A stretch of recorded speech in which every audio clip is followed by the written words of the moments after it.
салому алейкум дӯстон, боз бо шумо ҳастем канали Шермардон ва имрӯз боша беҳтарин хабарҳоро аз ММА пешкаши шумо менамоем.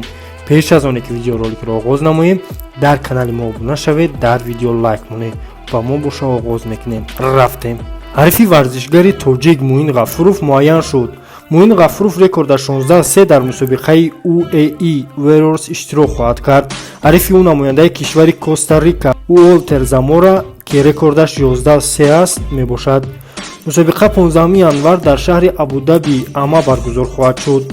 баъд аз танаффуси калон акнун Муин Ғафуров бо як омодагии ҷиддӣ бармегардад ва умедворем ки дар ин муҳорибааш даст боло мешавад ва аниқтараш ба он муҳорибаи муваффақ ва бе ягон ҷароҳати ҷисмониро таманно мекунем.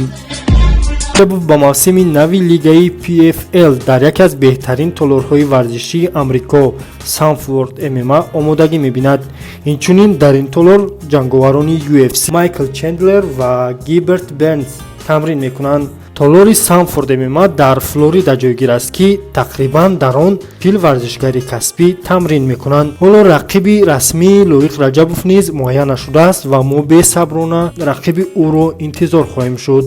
ин буд видеои имрӯзаи мо дӯстон. дар канал ҳатман обуна шавед. хайр.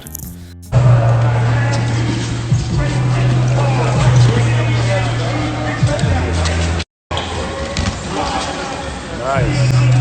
Good work, boys.